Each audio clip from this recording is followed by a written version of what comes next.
This type of applications, you cannot design it from the very beginning, all the functions from the scratch, because the gamification is very unusual parts of the solution. It took us 3 months to develop a mobile application and the server side. So actually it was a basic application, mobile application with a simple reward system. If you are a worker and you see the unsafe location, you take a photo and you report this risk to the risk manager. I'm Ruslan Zaripov. I am CEO of KRIT. This is Code Story, a podcast bringing you interviews with tech visionaries. Like 6 months moonlighting. There's nothing at the back end. Who share what it takes to change an industry. I don't exactly know what to do took next. many goes to get right. Who build the teams that have their back. Company is its people. The teams help each other achieve. I was proud of our team. Keeping scalability top of mind. All that infrastructure was Yes, we've been fighting it as we grow. Total waste of time. The stories you don't read in the headlines. It's not an easy thing to achieve, mind Took it you. off the shelf and dusted it off and tried it again. To ride the ups and downs of the startup life. You need to really want it. Not just about technology. All this and more on Code Story. I'm your host, Noah Lappart, and today how Ruslan Zaripov joined the team at KRIT building big impact solutions, one of which around bringing safety to the whole team. This episode is sponsored by NordProtect. In a world where data breaches are on the rise and identity theft is becoming more common, you have to take steps to protect yourself. NordProtect offers you everything you need to keep your identity safe, all in one easy place. It's built to help you safeguard your identity with advanced automation that works 24/7 on your behalf. Things like dark web monitoring, credit monitoring, security alerts, and more. And if the worst should occur, the platform walks alongside you for identity restoration. NordProtect plans come with financial coverage across a wide range of threats, from identity theft to online fraud and scams, so you are covered when it matters most. Get an exclusive 5% discount on NordProtect plans. Go to nordprotect.com/codestory and use the code CODESTORY at checkout. You can also find the link in the episode notes. That's nordprotect.com/codestory. This episode is sponsored by Incogni. Listen, guys, I don't know about you, but I get real tired of managing the spam and cold outreach to my contact info. Those annoying emails, phone calls from unknown numbers, wasting our time and valuable attention. Not to mention the bad stuff from data breaches, which are rising every year. To top it off, data brokers out there harvest our information and sell it to people who intend to spam you and scam you. So what do we do about it? Well, I use Incogni. I signed up to use the platform, and within 30 minutes, hundreds of requests have been sent and completed, removing my data from the public view. Incogni tracks down and removes your personal data from online directories, people search sites, and commercial databases. The process is fully automated for the hundreds of known data brokers who sell our data without consent. Got a site that they don't auto-hit? No problem. There's a custom removal feature to take down almost everything that is exposed online. So take it from me and take back your personal data with Incogni. Go to incogni.com/codestory and use code CODESTORY at checkout to get 60% off annual plans. You can also find the link in the episode description. That's incogni.com/codestory, because they can't harm you if they can't find you. Ruslan Zaripov has been interested in computers since the early days. He started his career as a database developer and eventually became a project manager. Essentially, he's been serving in information technology his whole life. But outside of tech, he's married with 2 kids and a dog. In the winter, he enjoys cross-country skiing and tries to keep a work-life balance. 8 years ago, Ruslan bought into the company KRIT, becoming a co-owner. KRIT builds software products for large enterprises in the heavy energy and metallurgy plants. He and his team wanted to create a product that brought safety to the forefront of each employee's mind. This is the creation story of RiskHunter, built by the team at KRIT.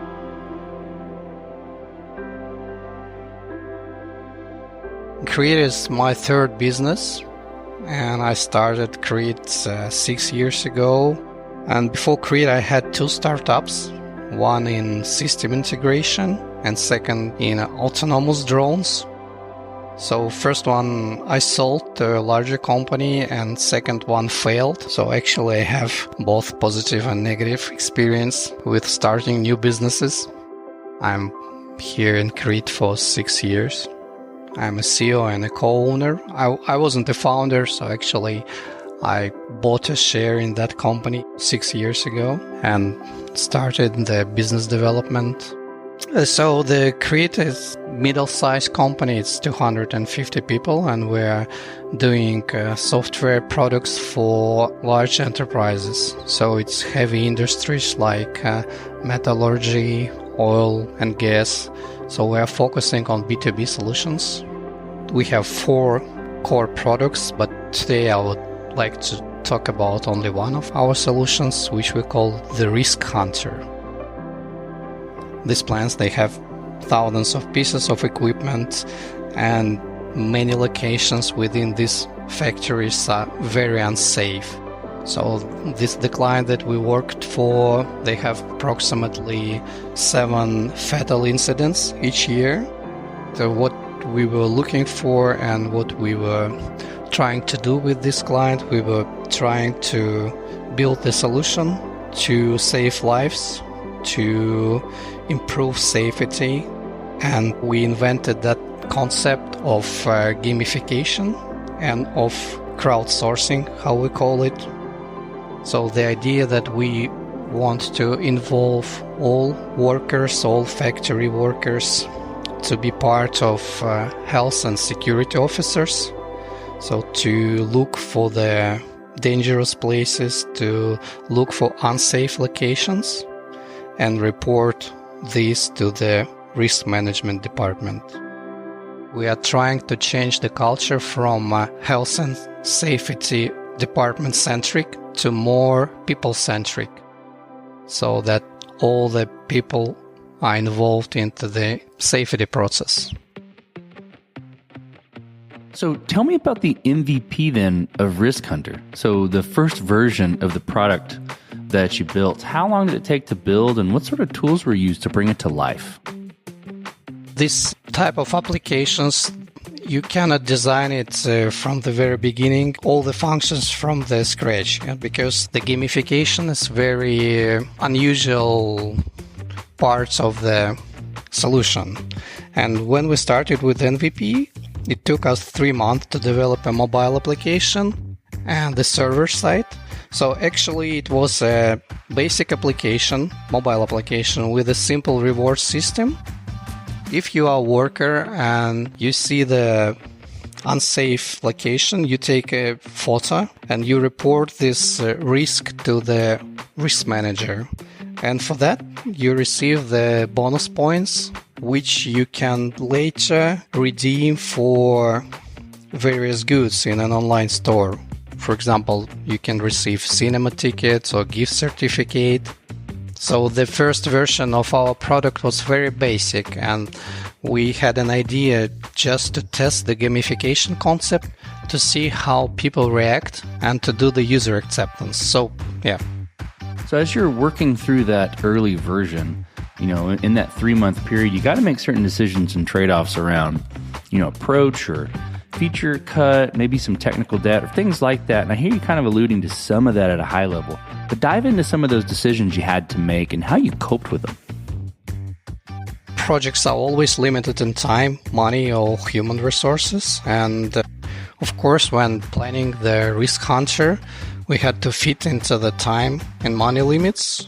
So we needed to simplify it as much as possible. So we simplified the gamification to the simple process, and we had very basic design. What I think with MVP, that sometimes MVPs are not exactly MVPs, and the clients always expect MVP to be very functional solution. But in this case, because the client was not aware of the final functions, so we stayed with a very basic MVP. So then you've got the MVP, you launched it to those, that group of people. How did you progress the product from there and mature it? I think what I'm curious about there is, how did you build your roadmap for RiskHunter? And how did you, go about deciding, okay, this is the next most important thing to build or to address with RiskHunter? We launched it with 1,000 users, the MVP, and what we wanted to understand is the engagement metrics. What we discovered that many workers and many users were reluctant to report the risks, even for a reward, because in their opinion, the more risks they reported, the worse it would be for their department, as it reflects poorly on the work of the Occupation Safety Service. So we had to work with the users and to stimulate them to explain the company strategy, that risk reporting is a good thing, that they would not be punished for that. And for that we had to film videos, the motivating videos, and include them into the application. And what we also discovered during the MVP that, for example, when we exchange bonuses for the stuff, it doesn't work very well. We didn't use the expensive stuff. For example, it could be the gift certificate for $5 or a ticket to the cinema. So this kind of motivation didn't work well. After the completion of MVP, we decided to shift our focus from material motivation to non-material motivations. So we started all the concept, and in the next releases we focused on developing the motivation which will work, because these people, they are very specific. It's usually technicians, so they are not very highly paid. To improve the product, we improved first the motivation. We use badges to reward achievements.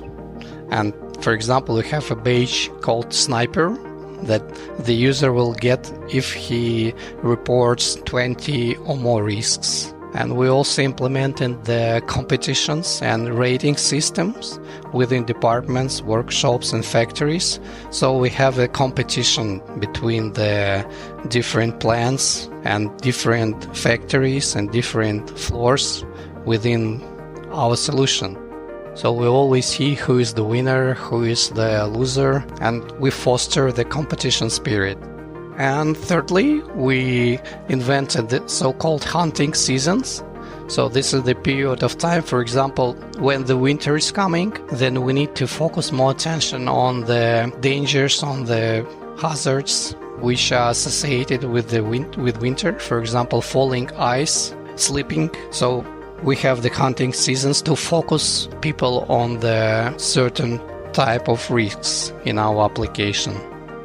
The involvement ratio for us is very important, and we need to motivate people to go to the application and to report the risks. Okay, so I'm curious if this changed at all with RiskHunter, but my next question is around team. I know KRIT is the one that built RiskHunter, but I'm curious if there was any, change in how you built your team and what you looked for in those people that would indicate that they're the winning horses to come help you with RiskHunter.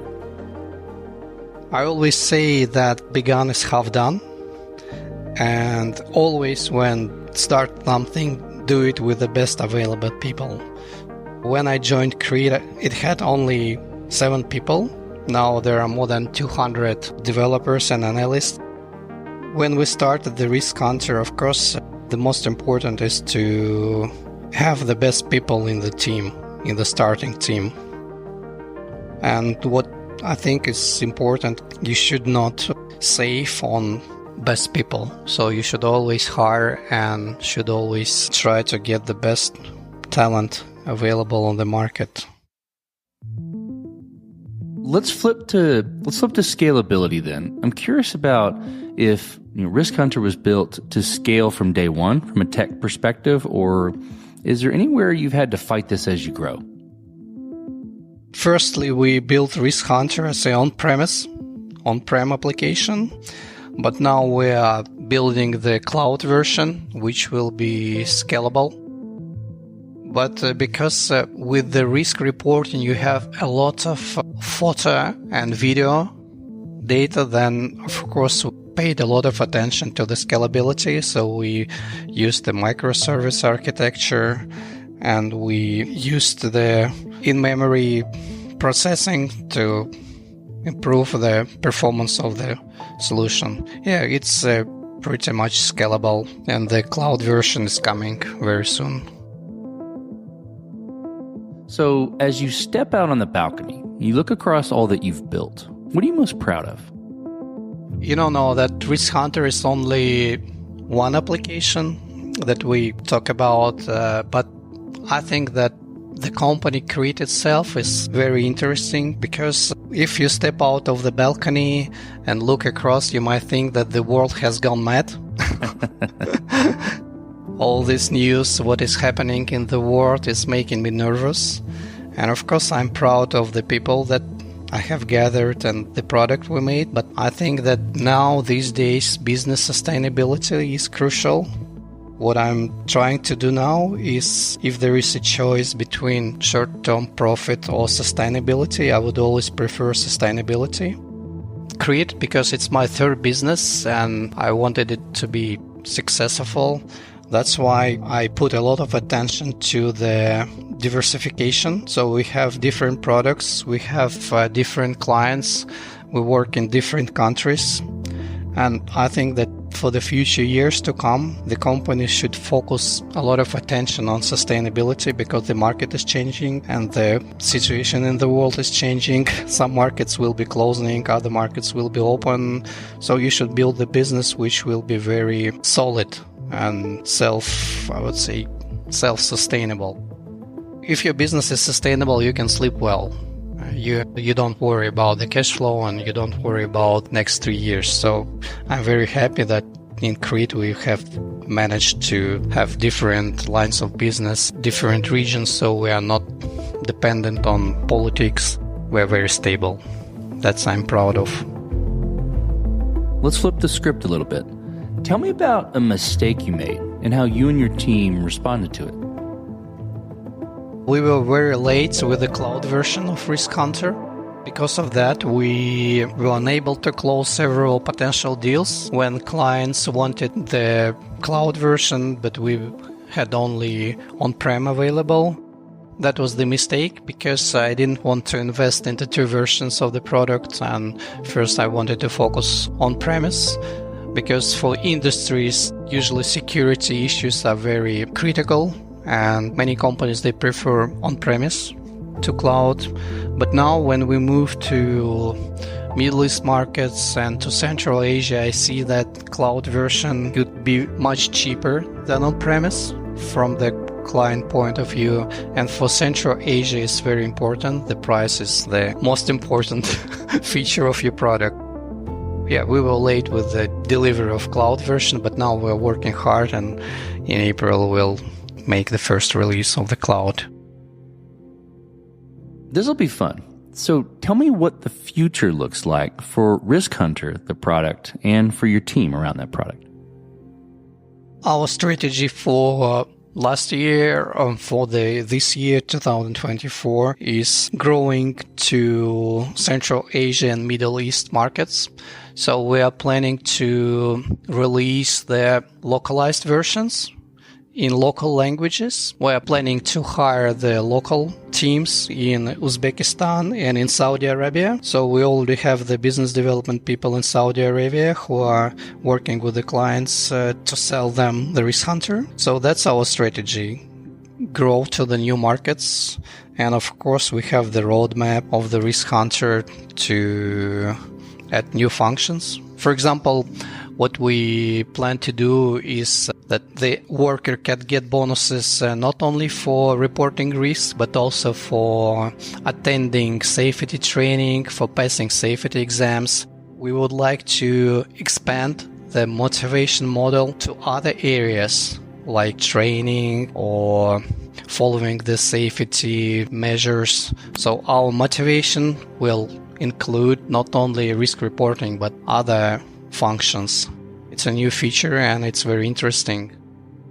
So let's switch to you, Ruslan. Who influences the way that you work? Name a person or many persons or something you look up to and why. Only 7 days ago, I watched the interview with Jeff Bezos, and it was a great interview. After that, I watched the interview with Elon Musk, and these people, they influence me because I'm always inspired by the scale of their plans, like Tesla, Starlink, and of course, I also would like to do something world-changing, but I don't have that kind of money and abilities, but this inspires me. We talked about a mistake earlier. This is a little different spin. If you could go back to the beginning of RiskHunter specifically, or maybe KRIT, and you could do something different, what would it be? Where would you do something different? And it doesn't have to be something that didn't work. Could have worked well, but maybe you would tweak it a little bit. If I could back to the beginning, I probably would buy 10,000 Bitcoins for $1. But seriously, when thinking back, I've made many mistakes when I should have hired some brilliant people, but I was very greedy. So maybe if I could go back, I would hire more managers, I would hire more architects, and this would pay off.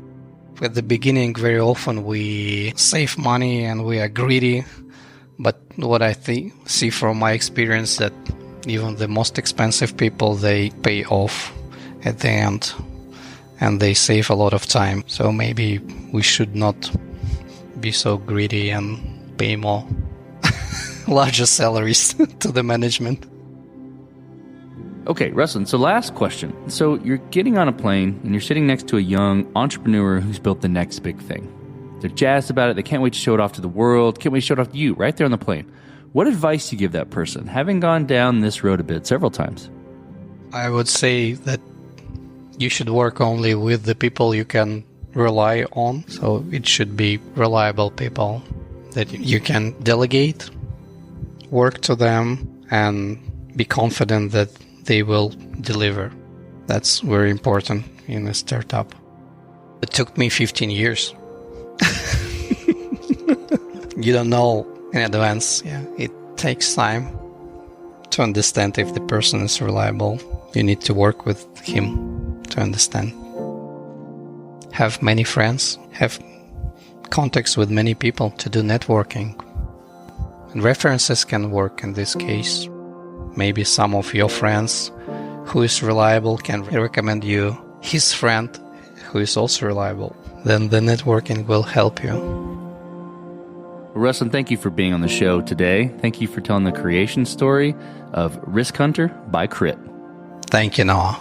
Thank you very much for your time. And this concludes another chapter of Code Story. Code Story is hosted and produced by Noah Labhart. Be sure to subscribe on Apple Podcasts, Spotify, or the podcasting app of your choice. And when you get a chance, leave us a review. Both things help us out tremendously. And thanks again for listening.